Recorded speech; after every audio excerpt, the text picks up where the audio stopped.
Right.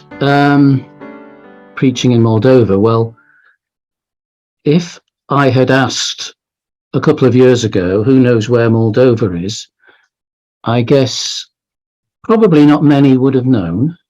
But having had the Russian invasion in February this year of Ukraine, Moldova's been in the news rather more than before, hasn't it? Here's Moldova, it's marked in red, and you can see that it borders Ukraine. And if we take a closer look, you'll see that it doesn't actually have a sea border there. It's not quite doesn't quite reach the Black Sea.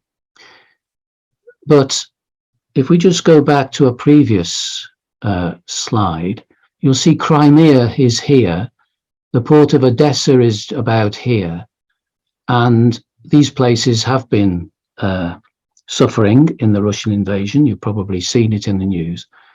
And it's not that far from Moldova. In fact, we have a sister who lives about there who says that she has heard the noise of explosions from the east. So this is Moldova. You'll see from the scale there, it's quite a small country, and it's between Ukraine and Romania. Capital is Chisinau. This is where we have our meetings, and this is where some of the sisters live. I'd like to say brothers and sisters, but there's actually 8 sisters currently. There is also a brother, but we haven't seen him for a few years. There's always some reason why he can't come to our meetings. So I basically talk about 8 sisters who come regularly for Bible weekends with us in Chisinau. As I said, we have actually 2 sisters who live in a place called Olinești, which is about there. We have another sister in Cozeni, which is there. We have another sister in Slobodzi, which is there. And several in Chisinau, a few in Chisinau. You've probably heard in the news when they've talked about Ukraine and Moldova with the situation with the Russian invasion of Ukraine. You probably heard about Ukrainians who actually flee to Moldova for refuge, and they actually have a crossing down here in the south. And sometimes they are bused up to Chisinau and flown out of the country, and sometimes they go to Romania or wherever. Sometimes they stay in Moldova. But you probably heard in your news about a place called Transnistria. You'll see up here the Dniester River, and it comes down the east here, just hugging, well, not quite hugging, but quite close to the eastern border of Moldova. And we'll talk about that area specifically in a minute. We have a sister, as I say, who lives in Slobodzi, which is in Transnistria. But first, some statistics. The population is around 4 million. It's up and down, really, because quite a substantial proportion of the population leave the country to work in other countries. And some have said as many as 1 million, or getting on for 1 million, have left to work. And then, of course, they may or may not return. When Jane and I visited a school a little while ago, for instance, there were lots of empty classrooms. And when we asked why, they said, well, the families have left the country. They've gone to make, more money elsewhere, because Moldova is quite a poor country. In fact, it's sometimes described as the poorest country in Europe. Population 78% Moldovan, Romanian. At times in its history, it has been part of Romania, and we'll see evidence of that as we go. 8% Ukrainian, 6% Russian. In Soviet times, the Soviet Union had a policy of moving people from Russia to other parts of the Soviet Union, and some ended up in Moldova. We have 2 of our sisters who are actually Russian. They understand the Romanian language, but they understand Russian better. They are ethnic Russians. 8% others, 2 languages, Romanian, Russian. When we first started going there in 2004, most of the signage was in Russian. But over the years, it has become more and more Romanian because, as you can see, most of the population are actually not Russian, but Romanian. And so they've begun to assert, as it were, their own language more. And the main religion is Eastern Orthodox. The Eastern Orthodox Church is very strong in Moldova, and we'll see evidence of that as well as we go. But as I was sort of indicating with the little bit about the Dniester River and Transnistria, it is a country divided. It was formerly part of the Soviet Union. The Russians or the Soviets moved in 1944, and it became part of the Soviet Union at that point. On the breakup of the Soviet Union, it gained its independence and was recognized by the UN on March the 2nd, 1992. The area east of the river Dniester, or Dniester, wished to remain loyal to Russia, and a civil war ensued. Peace was established, after which Transnistria became self-governing, while hosting a Russian peacekeeping force 1,000 strong. Jane and I have visited Transnistria. As I say, we have a sister who lives there, and we've seen the Russian tanks and all the rest of it on the border. And that 1,000 strong peacekeeping force, as they call it, has, I believe, grown to about 1,500 or so. With the exception of Russia, Transnistria continues to be viewed as part of Moldova by all other governments. But in 2014, Transnistria applied to become part of Russia, following Crimea's incorporation into that country. And up to this date, it has still not become part of Russia in that sense. The Transnistrian government even have their own currency, the Transnistrian ruble, which cannot be exchanged for any other country currency anywhere, not even in Moldova, for the Moldovan lei. So it's very much a little kind of slither of land which has this very strange sort of situation. And of course, being where it is on the east of the country, if the Russians were to take over Ukraine, it would obviously be the next to go, wouldn't it? Which is a bit worrying, of course, if you're living in Moldova. So that's the Moldovan flag. You might recognize it as actually the Russian flag, not the Russian, the Romanian flag with that central panel. So if you take that out, it becomes the Romanian flag. So it sees itself, you know, as, well, most people who live there see themselves as looking to Romania rather than to the east. And this is the capital, Chisinau. Much of it was built by the Soviets. This is what they sometimes call the entrance to the city, these two blocks which sort of rise up on either side with a central thoroughfare going through the middle. And you get an idea from that what a lot of Chisinau is like, blocks of that sort of description. But if you went out into the country, you might see that sort of thing. It's a country of contrasts, in that Chisinau looks very modern in some respects, but the country, although they obviously have tractors and such, they don't all have such things, and sometimes you will see something like that. That's not uncommon to see that in the countryside, horse-drawn, very kind of basic farming equipment being used, as we might call it. And this is a statue in the centre of Chisinau of Stefan Selmar. He is like the national hero of Moldova.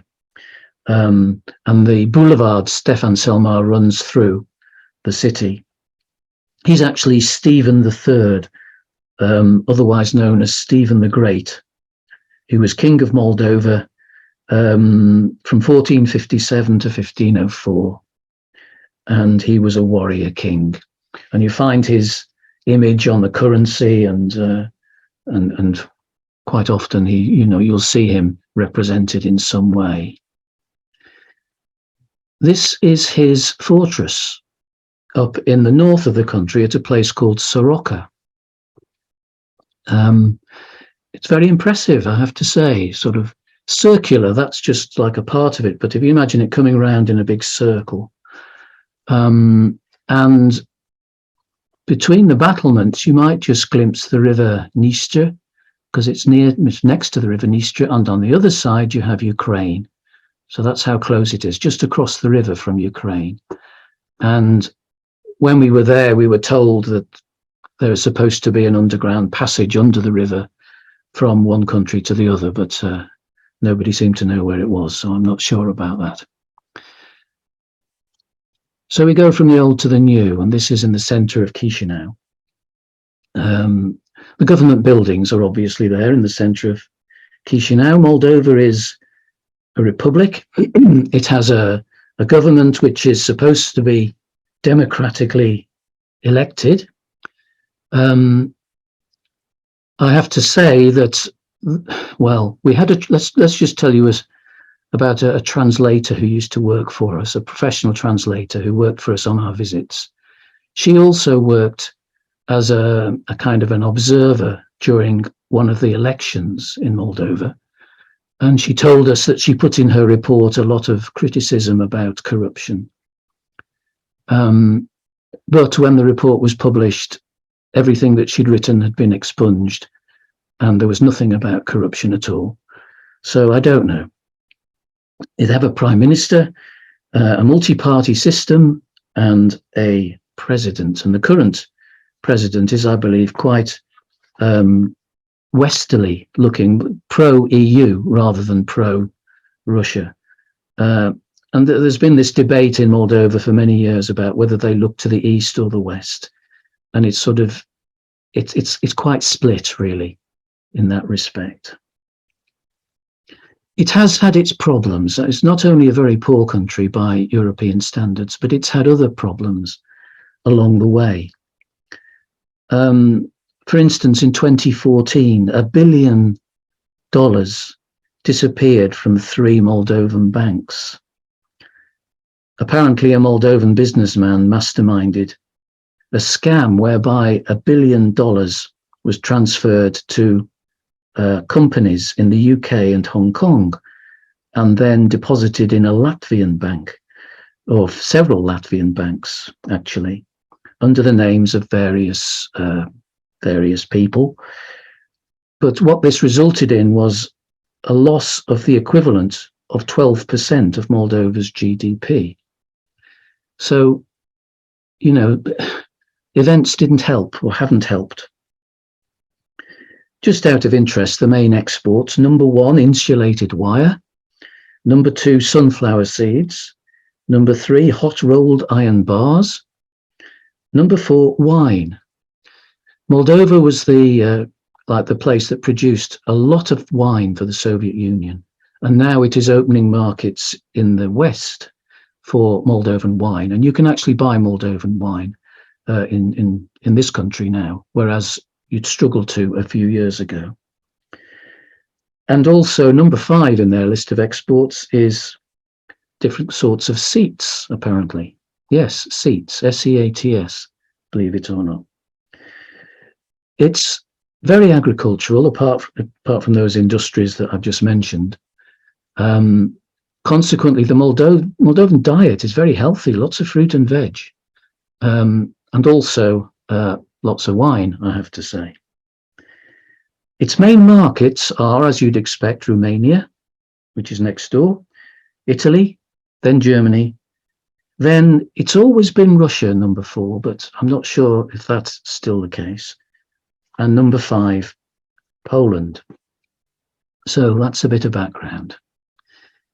Let's start to think then about religion in Moldova as we move towards our brothers or our sisters. This is an Orthodox cathedral in the centre of Chisinau, which we sometimes visit, especially if we're taking somebody with us who hasn't been before. The Orthodox Church is very strong in Moldova. If you were to go inside a building like that, you'd see rooms like this, highly ornate, lots of icons, lots of candles for visitors to light, and well, you can see the sort of place it is. This is from a monastery, actually. It's a place called, I think it's Orchevec, which again is Eastern Orthodox, but you can see the the icons on the walls and the usual sorts of things. And something you see fairly often is roadside shrines. This is one where the Virgin Mary was supposed to have appeared to somebody in the last 20 odd years. It's quite recent. And so they sort of constructed this shrine to commemorate the fact, so people could go there and pray. Let me just read to you from an article that I sent, or it has been published in the Bible Missionary, about this sort of thing in Moldova. Estimates of the proportion of Moldovans who count themselves as Orthodox vary. The range of figures I have seen varies from 93% to 98%. Certainly, as one travels around the country, the evidence of orthodoxy is clear to see. Roadside shrines proliferate, as do the typically ornate Orthodox churches.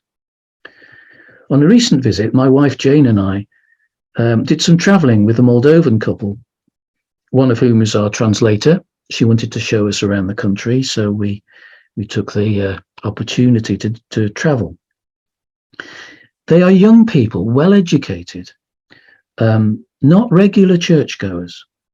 But when we visited a church, they would purchase and light candles, they would cross themselves, and on occasions they would pray towards one of the many shrines, one of the many icons. The wife, our translator, who had a child the previous year, told us that she had prayed to Mary that if her child was born healthy, she would light a candle to the Virgin. The child was born healthy, but she forgot to light the candle. She was reminded of her duty in a dream, and the candle was lit. She also told us that we could go and see the relics of the Mother of Mary. We politely declined. Our friend has been exposed to our teaching on several occasions, but it would appear that traditions run deep. In another conversation on a previous visit, one of our Moldovan sisters who lives in an outlying village told us that some of the locals cross themselves whenever they pass her house. Presumably this is to protect themselves from whatever lurks within. So orthodoxy is very strong. You see evidence of it all over. And those figures of 93 to 98% who see themselves as Orthodox, is pretty high, isn't it?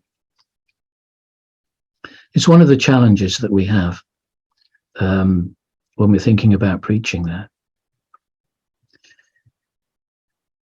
Moldovans love big meals, and sometimes it's a bit of a strain, because they don't seem to sort of see the necessity of much time between big meals, and sometimes we have far more food than we need. This is our translator Ulrika. She's been translating for us for several years. This is the baby we were talking about in that last piece about orthodoxy, and they're very family orientated. This is Ulrika's family, that's her husband. This is Brother Mark Brothwell, who's from Nantwich meeting, who travelled with us on this occasion. This is Jane, obviously. And you can see from this, they love their wine as well as their food. Very family orientated. And whenever we go there, Ulrika is very keen that we should visit her family. This I've put in because it just amused me.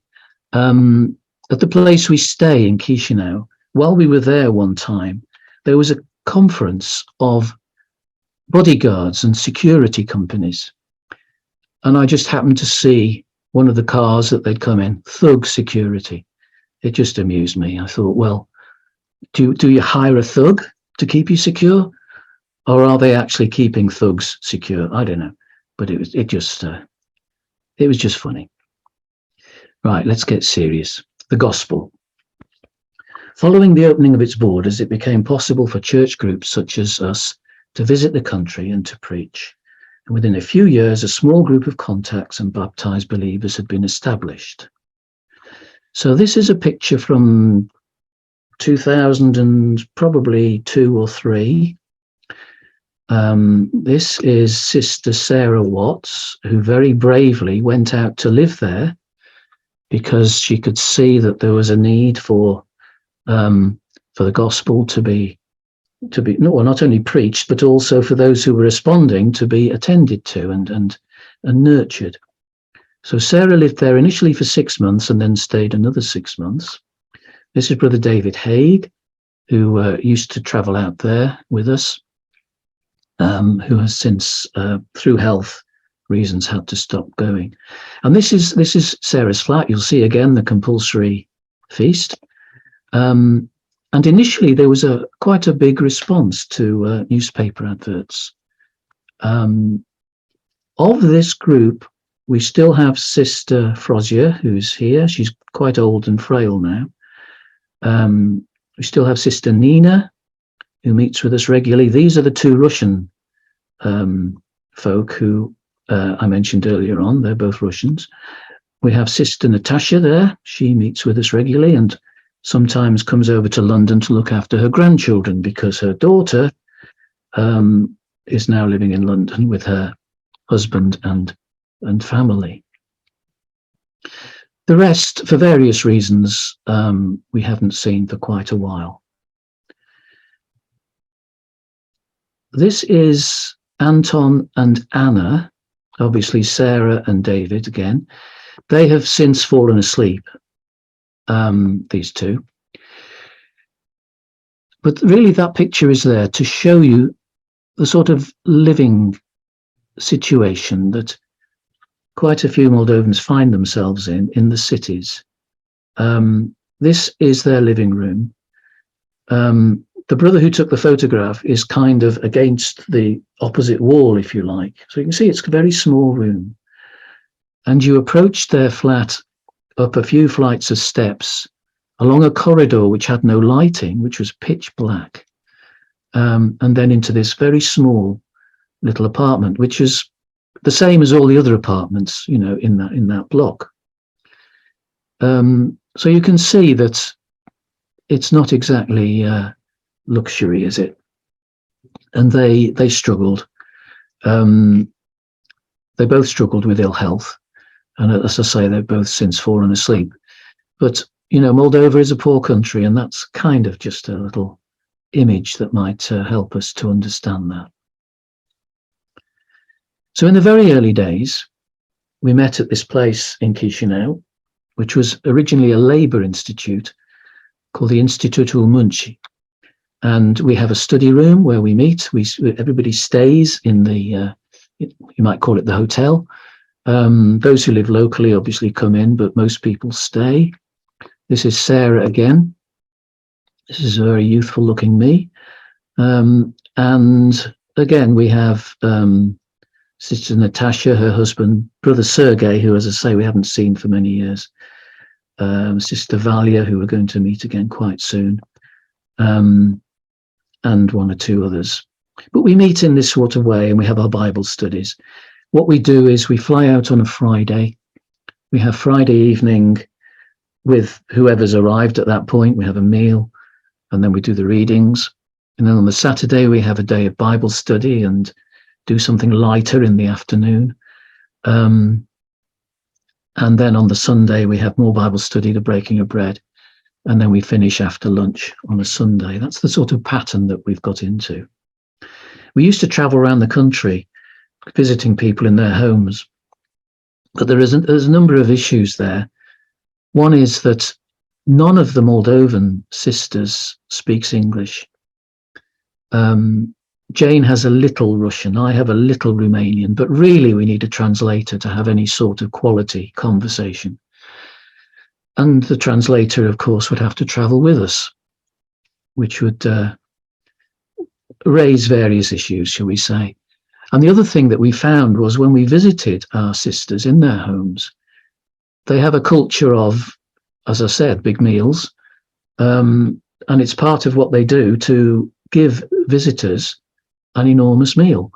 And so we'd be sitting waiting while they're making the meal, and opportunities for conversation were quite limited in a way. So we've taken really to meeting them in this central point with a translator so that we can talk properly and share quality time, as they say. This is one of the rooms in the place we stay. You can see it's quite small. And this is one evening doing the readings. Jane. This is a sister who had family in Kazakhstan and who we lost touch with. She went to Kazakhstan and we simply, as I say, lost touch with her. I don't know if she ever came back to Moldova. But this is Vera, who we still meet with. This is Maria, who we still meet with. Natasha, and this is Natasha's son, Sergei, who sadly died of a heart condition in his 20s, which was obviously a very difficult time, not only for Natasha, but for the whole ecclesia and the family as well. And apart from Nina, who's not there, this is the ecclesia as it currently stands. Let's go over here. This is Sister Rosa, Jane, of course. This is Sister Stella, who's working outside the country at the moment. I think she's in Italy working. And this is Stella's daughter, Nastia. This is Sister Frosier, who is quite old and frail now. Valia. We have Vera. We have our translator, Ulrika. This is Sister Jill Evans, who sometimes comes out with us. Maria and Natasha. The only one missing, as I say, is Nina. For some reason, I can't remember why she's not there. But it's not just limited to Moldova. This is at this year's Romanian Bible School.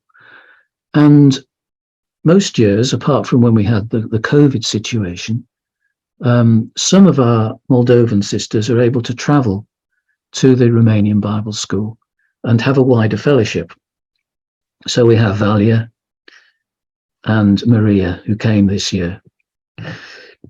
There's Jane, of course. You might know James Andrews, who's a Romanian link man. And we're actually planning a visit to Moldova,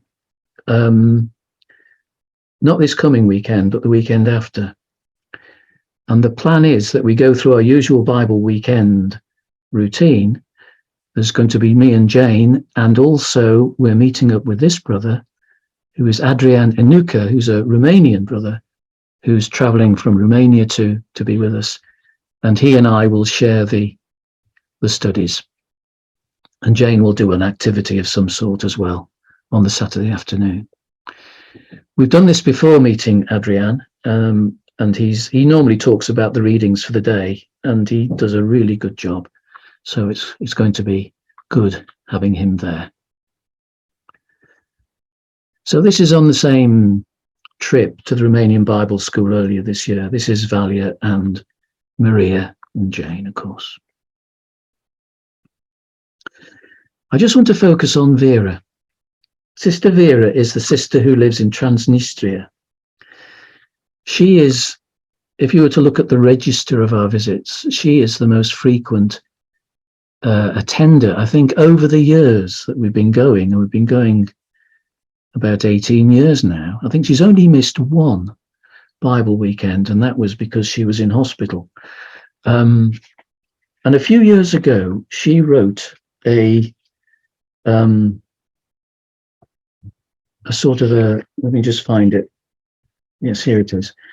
She wrote a personal testimony about her life and her faith. I'll just read it to you. This gives you a really clear picture, I hope, of Vera and the sort of life that she's led. She says, "After I finished medical school, I worked for 5 years. After this, I studied at the Agricultural Institute, and I was assigned to a village in Transnistria, 5 kilometers from Tiraspol. I worked there as a veterinary doctor for 20 years. I got married, and I now have a 30-year-old son who lives in Russia. After the breakup of the Soviet Union and the armed conflict between Moldova and Transnistria, life became more difficult. I became ill. My husband and I divorced when he began to drink too much alcohol, and I had to raise and educate my son by myself. At this time, I began to think more about the direction of my life and to pray to the Lord. From a child, my mother had taught me to pray and to love God. This was especially the case because my name, Vera, means faith in Romanian. However, at that time, I didn't even know what a Bible looked like. In 1995, I found an announcement in a newspaper advertising Bible study, and I wrote straight away to say that I wanted to study.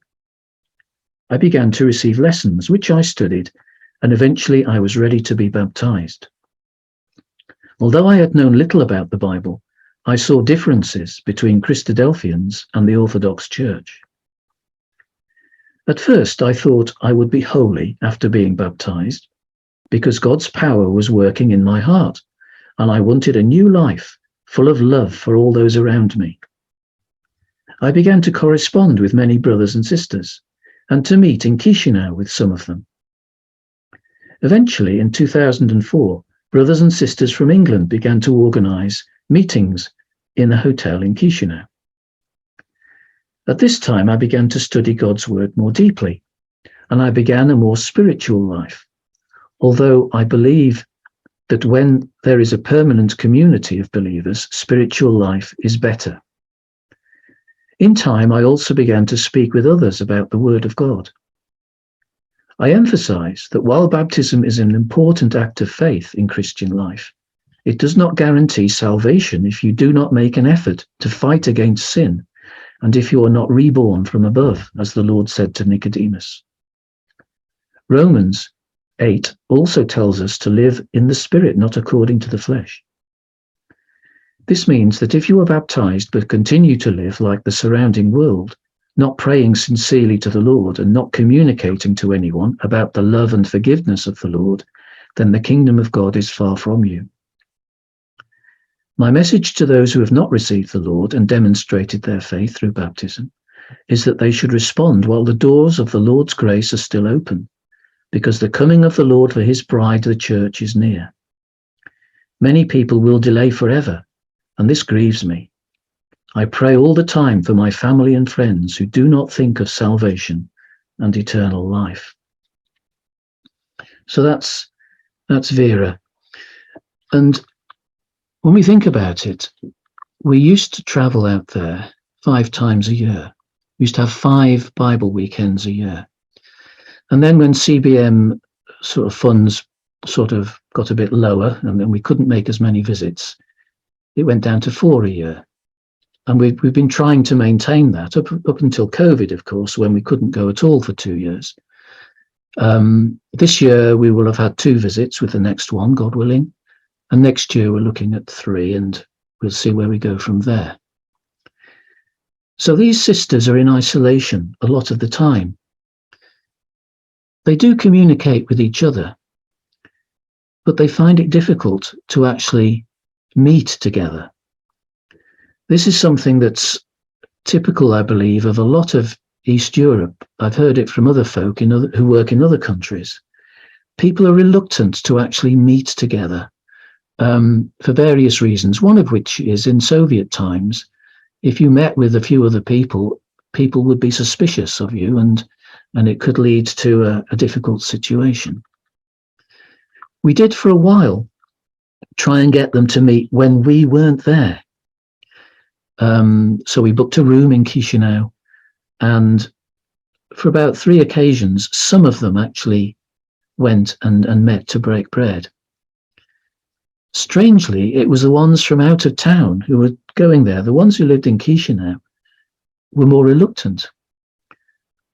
We've never got to the bottom of the issue, really. And I've heard it from other people who work in other countries. It's hard to understand some things about this mentality that says you don't meet together unless, it is some sort of a special occasion. And they see our Bible weekends as very special occasions. And they seem to live from one Bible weekend to another. So it puts a great responsibility on us to obviously go out there and to share the scriptures with them. So anyway, that's Vera. And she continues to attend very faithfully. In the centre of Chisinau during the warmer months, they have this custom of meeting for a dance. It's lovely, especially on a sunny day as this was. You go into the centre of Chisinau, into the park, near the statue of Stefan Selmar, and you hear music and you go along and people are just dancing like this. It's a Moldovan custom, or at least a Chisinau custom, that seems very popular, and it's lovely to see. And in fact, the centre of Chisinau, the park, is a very nice place to be on a sunny afternoon. Fountains and all the usual things that a park might have. But there are other sides to Chisinau as well. This is a war memorial to the Moldovan young men, most of them in their late teens, who died in the Soviet Union's invasion of Afghanistan back in the late 70s. And we sometimes go along there, and it's very sobering to think, and it's very sad to think that these young men lost their lives for a cause that they probably knew nothing or very little about. Because Moldova was part of the Soviet Union, they find themselves on orders from Moscow, which is so far away, in Afghanistan, fighting and dying. So they have this war memorial there not in the centre of Chisinau, but in Chisinau, to remember them. And near that memorial, just next to it, we have this contrast. On the left, we have a brand new building of apartments. Looking at the prices, they're not cheap. And last time we were there didn't seem to be many that were being lived in. On the right, you have the more typical apartments of Chisinau, the sort of places that Anton and Anna live in, who I showed you earlier on. And you get an idea, perhaps, of the poverty, of the living conditions, which are quite difficult. And this is the ecclesia as it stands now. This is from our visit back in May this year. And apart from two sisters, Stella, who was out of the country, and Frozia, who was too poorly to come to our meetings that weekend, these are the sisters. This is Nina, who is one of the Russian sisters.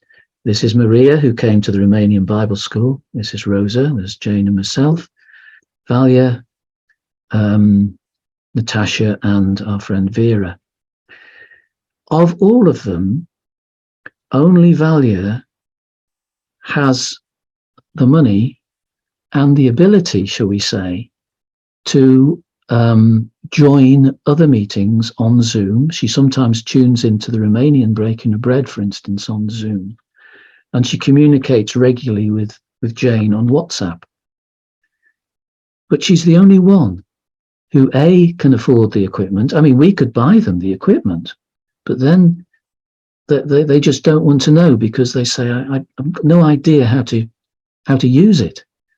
This is how far behind, if you like, us Moldovans are. I mean, many of the young people are obviously very, very social media savvy, but When you get to this generation, you might say our generation, it's more of a struggle. This is Natasha, who's comes and goes to look after her family in London. Vera actually has a small mobile phone which she texts people with, which is very difficult because she only speaks Russian. She insists on abbreviating everything. And even our English Russian expert, Paul Corby, sometimes can't tell what she's trying to say.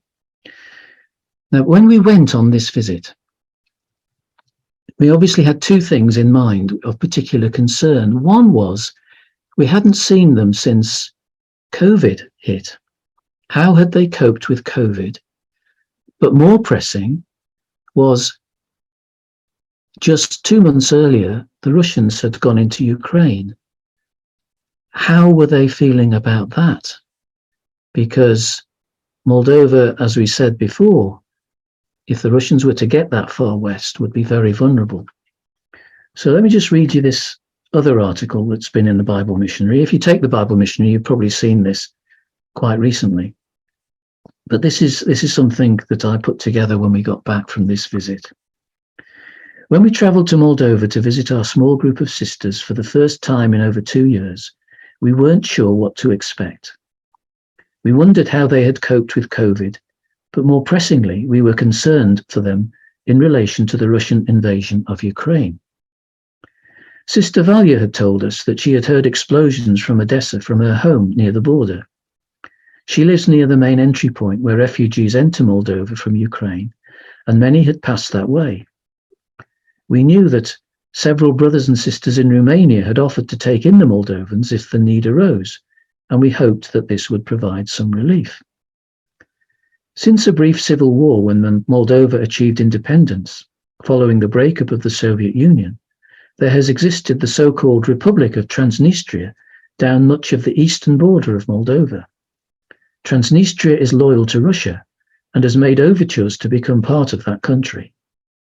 There is a Russian peacekeeping force there of around 1,500, as well as Russian military equipment. We saw the tanks when we visited one of our sisters who lives there a few years ago. If the Russian forces get that far, the rest of Moldova could fall very quickly. It has little in the way of defences. We imagined that all of this must be making our sisters very nervous. It seemed strange when we travelled through the capital city, Chisinau, as we have so many times in the past. Everything seemed so very normal. But then, what did we expect? Troops in the streets? Moldova hardly has any. The only difference at the Labour Institute where we stay was the presence of some Ukrainian refugees who were also staying there. It was unusual to find children's buggies in the corridors and to hear dogs barking from inside the bedrooms. But apart from these minor differences, everything went ahead as normal. On the surface, the sisters appeared remarkably calm about the situation, but they have many fears and anxieties. Of course, they're afraid of the terrible destruction that has occurred in parts of Ukraine, so they hope that if the Russians do come, there will be no fighting. They would probably not be very impressed to hear that some countries in Western Europe are considering sending arms to Moldova so that they can do a better job of defending themselves. It is 3 decades ago now, but they remember when the Russians were in Moldova before, and if they returned, the sisters would carry on as normally as they could. They were grateful for the offers of help from Romania, but if at all possible, they would prefer to stay at home. Things have to be seriously difficult to make people uproot themselves and leave for another country if they are content where they are. So it was that when we went out for our customary strolls to the shop or for water or around the lake in the park, everything was quiet and peaceful in the spring sunshine. Families were barbecuing, people were enjoying the weekend just as they have always done. On the surface, all was peace and contentment. Our translator and her husband took us to see the house they're building, and they have no intention of stopping the work. In all the time we spent with them and with the sisters, the possibility of invasion wasn't mentioned apart from when we raised it at the beginning. Underneath, however, there is fear and uncertainty. Sister Natasha told us of her concern for her twin sister, also a sister in Christ, who lives in one of the more dangerous parts of Ukraine. I never thought the Russians could be so cruel, was one of her comments. Sister Maria's brother also lives in Ukraine, and she is worried about him. As for COVID, some of them have had it, and just as we have. Nobody had been particularly ill. A couple had been vaccinated, and the rest didn't seem too concerned. We talked about the birth pangs of events that lead to the return of the Lord. That's why we had our reading at the beginning, incidentally. Like us, they are encouraged by such scriptures, and one cannot help feeling that it must all feel more real for them. We were also encouraged by the strength of their faith and their conviction that whatever happens, the Lord is with them and will soon come to save them from all danger. Our prayer is that he will come soon, and until that day that he will keep our sisters strong in faith and shield them from any evil which might pass through their small and extremely vulnerable country. So as I say, we're planning to visit them again weekend after next, and we hope that we'll have another profitable and encouraging time with them, because we encourage them, but they encourage us probably more. And so it continues.